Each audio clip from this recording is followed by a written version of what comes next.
Hi, it's Tarrant. And Stella from Meeple University on the Dice Tower for Pocket Playthrough video series where we usually play a few rounds of the game.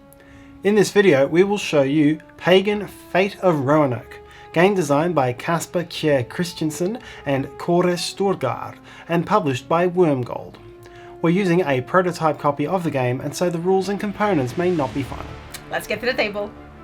Hello, and here we are for our pocket playthrough for Pagan, Fate of Roanoke. This is a two-player asymmetrical game between a hunter and a witch. And we are in a village with these 9 villagers here, and one of them will be the witch. And Stella's playing as the witch character. And you are? And I'm playing as the hunter. The hunter. And I have to try to identify and kill the witch villager. And I have to perform a ritual. So I have to collect certain tokens on that villager that is actually the real witch.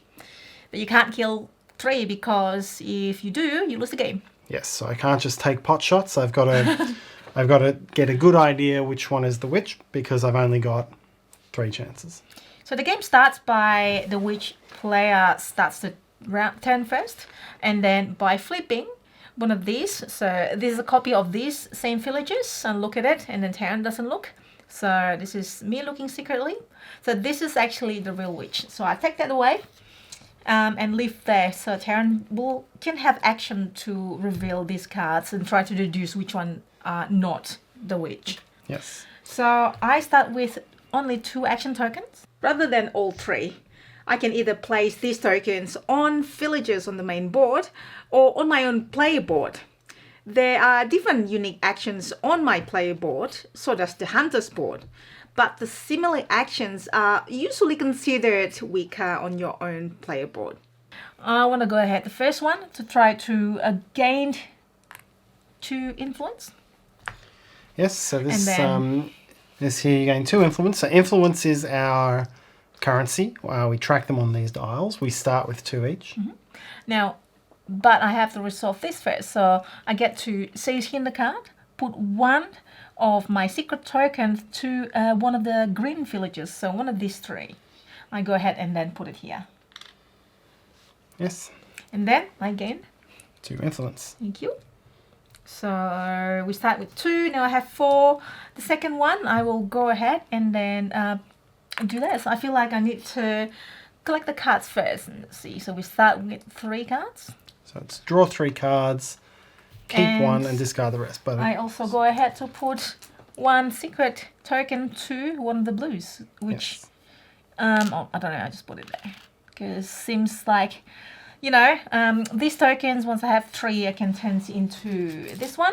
And we have, if I have 3, so you have this, I can discard to do the action twice. So that's always good to put it there.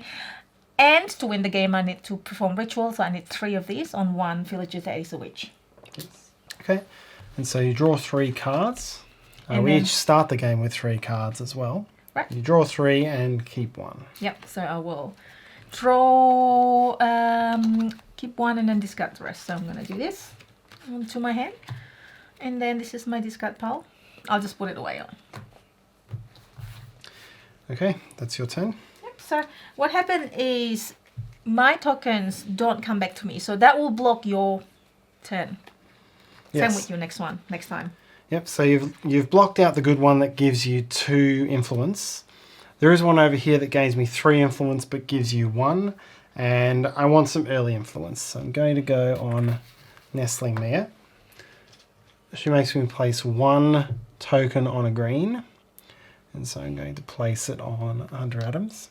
So we have different tokens, and different powers for those tokens. Yes. So I gain 3 influence. I You got gain 2. 1. 1, yes. So I'm up to 5. Then I'd like to very quickly get into a position. I can actually do something quite cool here, I think. So I'm going to go to Widow Atkins next. She has me placing 2 clues on green. So I'm going to place them both on Hunter Adams. And the bonus is to gain 1 influence. So I'm up to 6 influence. Sorry. 1, 2, 3, 4, 5, 6. And then very quickly, I can now get some cards into play. So I can activate Hunter Adams.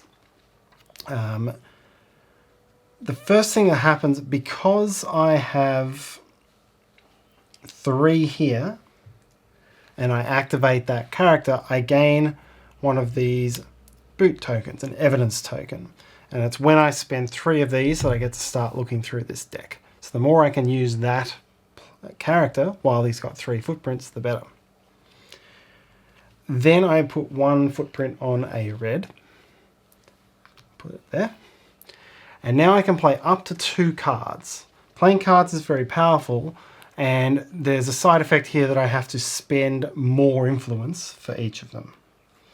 So I've got 6 influence. That will let me play these 2 cards, each of which is normally worth 2. So because of Hunter Adams' effect, they're each worth 3. So I'll do that. I'll spend 3, dropping myself down to 3 influence, to play the main hall. The main hall is a location, and this gives me a place where I can place my token in the future to get this effect. And that's to get 5 influence. So I've got a quick way of getting influence. That is really good. The other one is the clerk. Now the clerk, at the start of my turn, this is something that activates at the beginning of every one of my turns, I get to either draw a card or discard a card to gain 3 influence. So I've got a card engine. But he has an upkeep cost of 1 influence, so I have to spend an influence every turn in order to do that. And you'll see at the start of my next turn, I have no influence at the moment. I'm going to have to discard my last card to pay that. But I'll accept that for the moment. So those are my 3 actions, and that is my turn. On to the next round. Now I get to use my third, and this is a familiar one, which I'll explain how it works. So I collect all my action tokens. I would like to draw cards before I try to play. So I'm gonna go there and put 1 of my secret token to a blue. So I'm just gonna put it there because influence is tough, right, Tarrant? I've got a main hall. I can get lots of influence. No, I have to do something about it. And hopefully I get a good card. So I draw 2 cards. So there's a maximum of 7 cards. 7 cards at the end of your upkeep phase. Yeah. So that is my first one. And the second one, I'd like to play cards. So let me go to this one first. So this is a good one because first I've got to put influence on the red, so I'm just going to put on its own.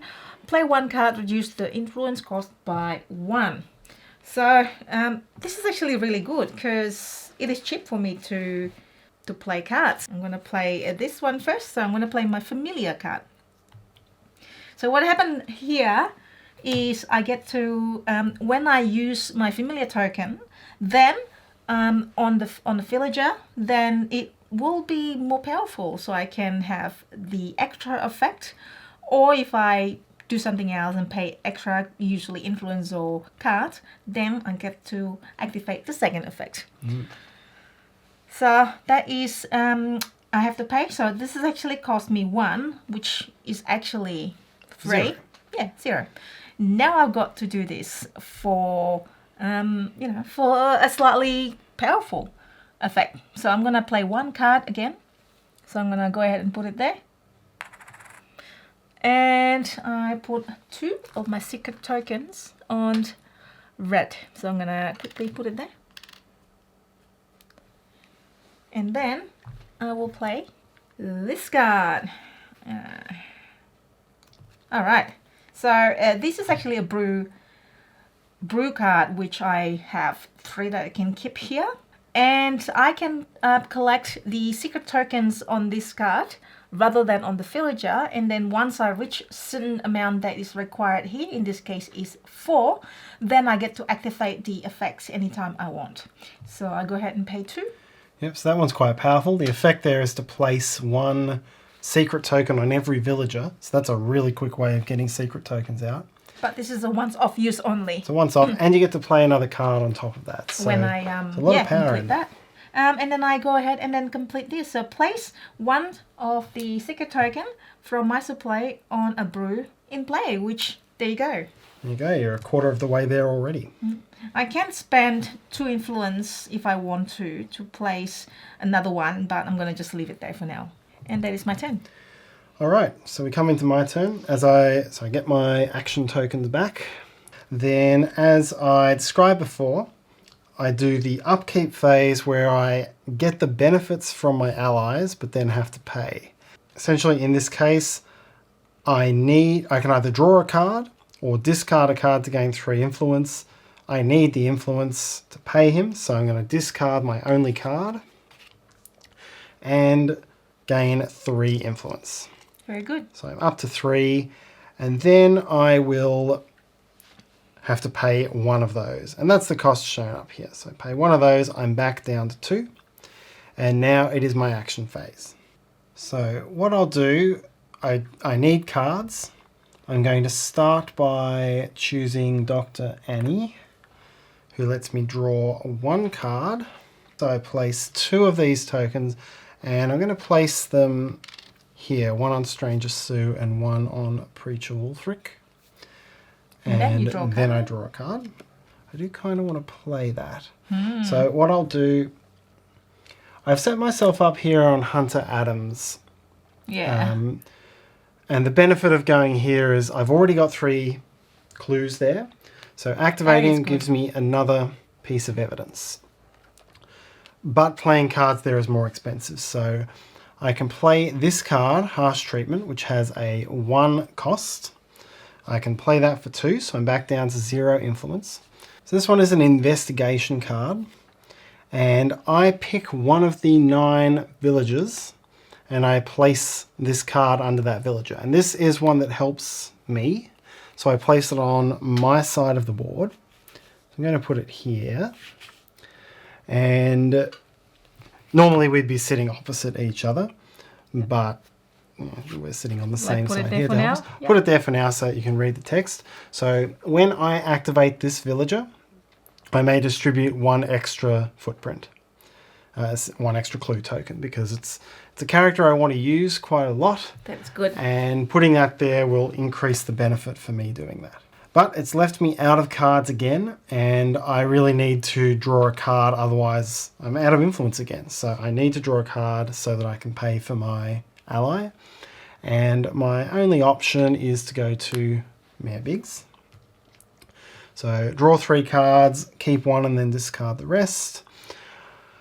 I'm going to put the clue token on Bo Johnson, and then I do as described. I draw 3 cards, I'll look at them, and I'll discard 2.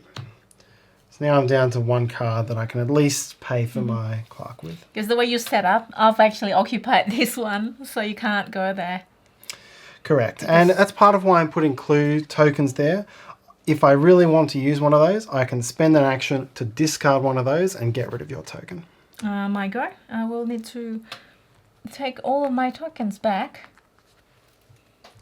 So the first one, I want to try to get my influence up, because at the moment I don't have a lot. So I can either go here to gain 2 or go here to gain 3 and gives you 1. So I'm gonna just go here. I don't want to give you 1 at this stage. So I'm gonna go ahead and put my action token there, and then I will distribute 1 secret to a green. I'm going to probably, I don't know, just put it there, because it might be okay. Or I can actually put it here now that I've got the brew. So let's say I put it there just to show, and then I will gain 2 influence. So I go up from 3 to 5. Now I've got 2 more action tokens, which I'm going to use to play cards. Again, I think I want to try to get the cheaper one. I'm going to go ahead now to use my familiar card. So I go there, again, also blocking Tarrant from going there. Play 1 card, reduce the influence cost by 1. Because I've got 3 secret tokens there, I can actually change that into this. So for me, I have to exchange rather than like Tarrant did, just keep the tokens there. So now it's there. I can now use this to do this for another action if I want to. So I will now go ahead to play one card with the costs of cheaper. And I would like to play this card. So, ta-da! This is an enchantment. We haven't seen this played before. So the cost is 4 minus 1 is 3. So 5, 4, 3, 2. And I will place it here. So the first enchantment only costs whatever it is that's there. And then the next one will cost me extra 1. And the next one costs extra 2. And this takes effect until this gets discarded. So it's not that hard for Tarrant to discard this. This is disadvantage him. And this costs Tarrant 1 influence and an action to get rid of this.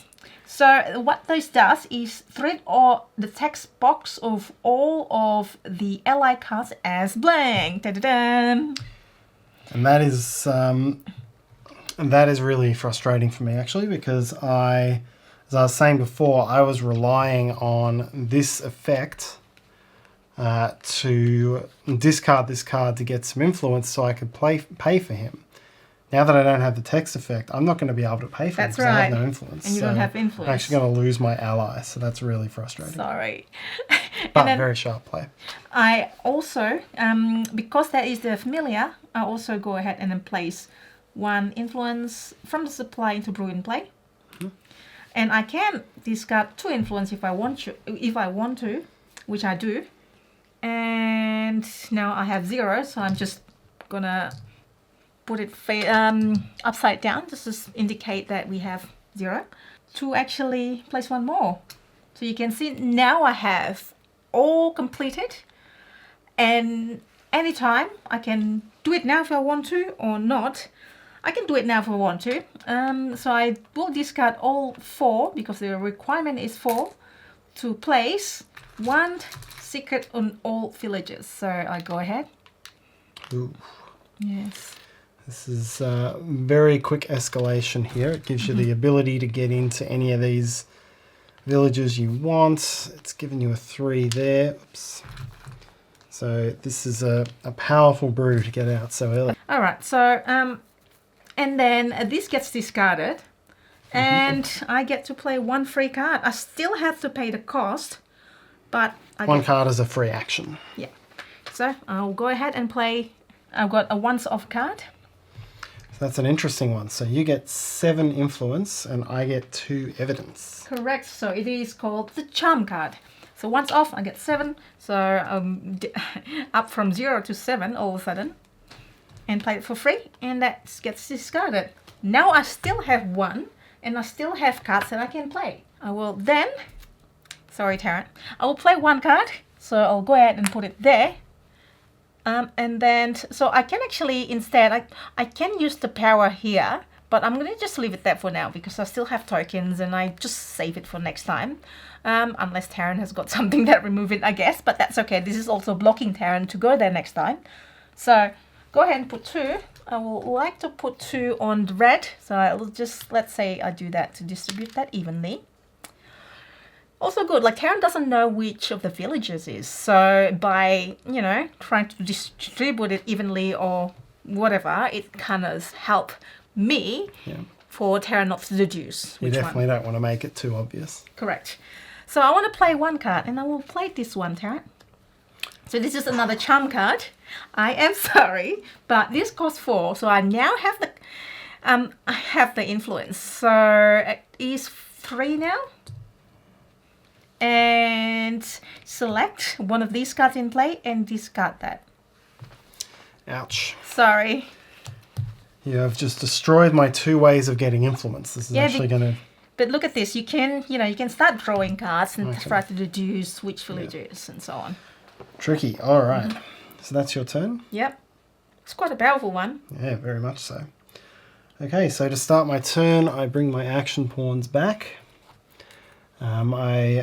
I can't use my Clark because you have blanked it with the enchantment. Sorry. Which means I can't afford my Clark, so he gets discarded. So now I'm down to 1 card in my hand and nothing here. So this is very harsh treatment. Sorry, Tarrant.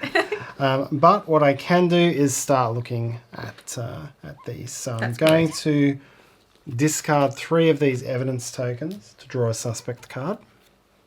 Okay, so I now know, I don't show this to Stella, but I now know that this is not the witch, and I don't have to kill that villager. Because I'm so short on things, I mostly need influence and cards. So I'm going to use Stranger Sue.